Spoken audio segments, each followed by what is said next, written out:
Bismillahi, assalamualaikum warahmatullahi wabarakatuh.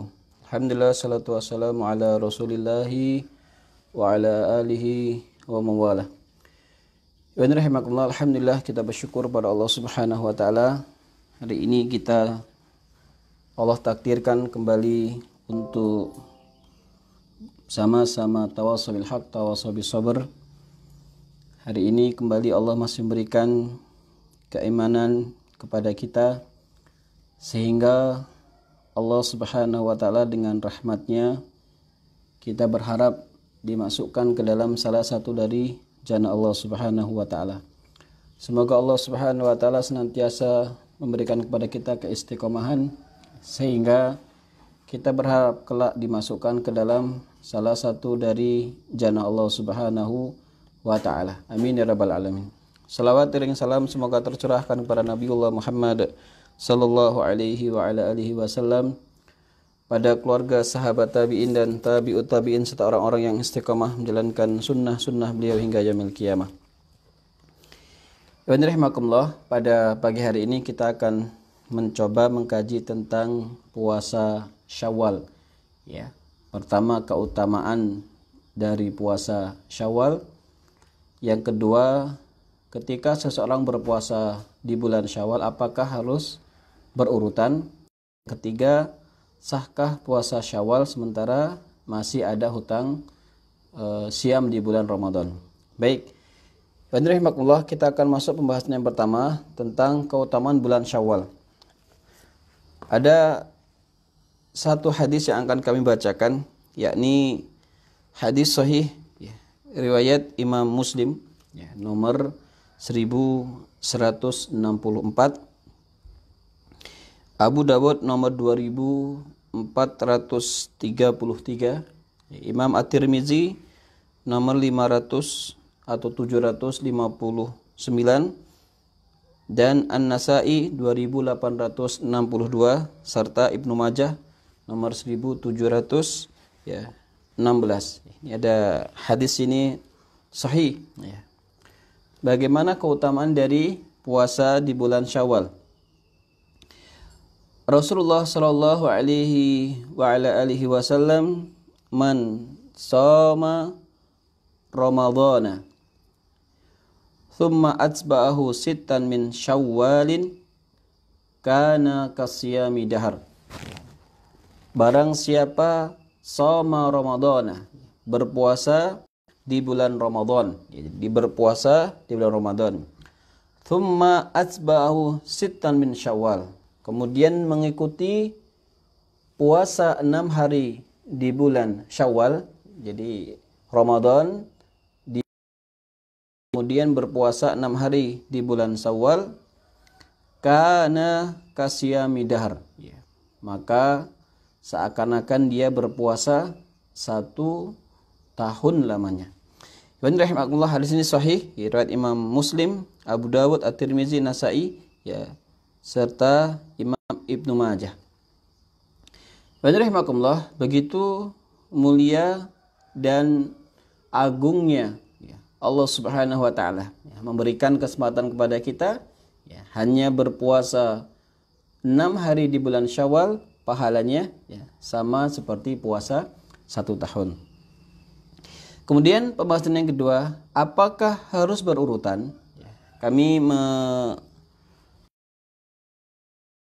4 kitab. Yang pertama Sahih Fiqh Sunnah wa Adilatuhu, kemudian Syarhul Mumti', kemudian Kifayatul Akhyar, serta Al-Mughni. Nanti kami akan sebutkan pendapat-pendapat ulama dari 4 kitab ini, dan karena kita sebagai seorang muqallid, orang yang mengikuti pendapat ulama, wajib bagi kita berlapang dada ketika ada saudara kita yang tidak sependapat dengan apa yang kita pilih. Kami ulangi, kita adalah seorang muqallid, maka kewajiban kita adalah menghargai saudara kita yang memilih pendapat ulama yang lain. Karena memang cukup panjang pembahasan ini, cukup panjang dalam artian pembahasannya cukup lebar ya, sehingga kami hanya mengambil 4 kitab ini saja sebenarnya belum cukup, tapi paling tidak sebagai acuan awal untuk referensi kita. Di sini dalam kitab Syarhul Mumti' ya, yang dikarang oleh Imam Shalih Al-Utsaimin rahimahullah ya, kitab ini Syarhul Mumti' ala Zadul Musta'ini ya. Kalau di kitab di sini disebutkan ya, seseorang itu ketika mengqadha ya, puasa ya, yakni puasa sunnahnya, atau bukan mengqadha, maaf, ketika seseorang melaksanakan puasa di bulan Syawal, sebaiknya dianjurkan untuk ya, berurutan ya. Meskipun beliau juga mengutip, hanya saja ada pendapat yang lain dari kalangan fuqaha yang mengatakan tidak mengapa ya untuk ya melakukan secara terputus-putus. Jadi bagi kita yang mau melakukan ya, 6 hari secara langsung ya, dipersilahkan. Bagi antum yang melakukan ya, sehari puasa, sehari tidak, sehari puasa, sehari tidak, juga diperbolehkan. Mengapa? Karena memang ada ulama ya terkait hal ini. Ada perselisihan fuqaha terkait hal ini ya. Hanya saja Syekh Utsaimin rahimahullah ya, beliau mengatakan lebih utama untuk berurutan. Apa pertimbangannya? Yang pertama, karena qadha seperti ada ya, ada itu artinya kewajiban yang harus segera ditunaikan. Maka perlu untuk disegerakan ya dalam mengqadha, sehingga berurutan hari pertama sampai hari ke-6. Kemudian yang kedua, hikmah mengapa disunahkan untuk berurutan, agar kita segera berlepas diri ya, dari kewajiban siam. Yang ketiga, sebagai bentuk ahwad. Ahwad artinya jaga-jaga ya, untuk penjagaan ya. Kadang seseorang hari ini sehat, besok sakit ya. Hari ini mukim, besok safar. Hari ini masih hidup ya, besok ya telah meninggal. Maka sebaiknya disegerakan. Pada pembahasan yang kedua ini ya, saya lebih memilih pendapat ya, tidak mengapa di ya, selang-seling ya, selama masih di bulan Syawal. Tapi bagi antum yang memilih, saya mau langsung Ustaz dari tanggal 4 Syawal ya sampai 10 Syawal langsung berpuasa, juga diperbolehkan. Ya, mana yang paling mungkin antum anggap mudah ya, silahkan itu dilaksanakan. Termasuk juga dalam kitab Kifatul Akhyar itu disebutkan bahwa boleh seseorang menyelang-nyeling ya ibadah dari Syawal tadi. Kemudian pembahasan yang ketiga ya, sahkah puasa Syawal ya jika seseorang belum melaksanakan qadha atau membayar puasa Ramadannya ya.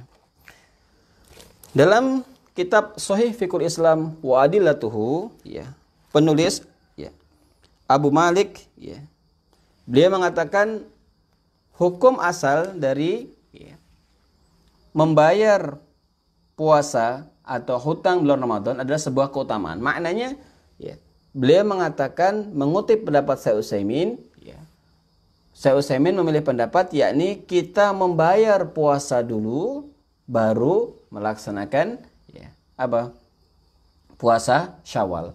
Namun penulis kitab ya mengatakan tidak mengapa ya, jika dalam kondisi tertentu ya, seseorang itu puasa Syawal terlebih dahulu. Mengapa? Karena Syawal waktunya ya terbatas, sementara qadha itu sampai bulan Sya'ban atau bulan sebelumnya ya, atau 1 bulan sebelum Ramadan. Nah di sini beliau mengatakan bahwa hukum asal dari ya, menyegerakan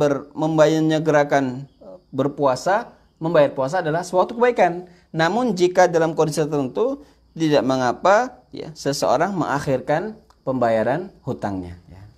Nah, kemudian dalam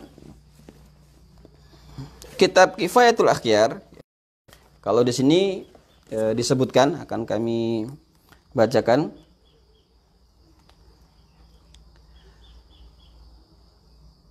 Qadha yang harus dilakukan adalah qadha apabila tidak berpuasa tanpa adanya uzur, maka haram untuk mengakhirkannya. Jadi kalau seseorang itu ada perincian dalam kitab Kifayatul Akhyar.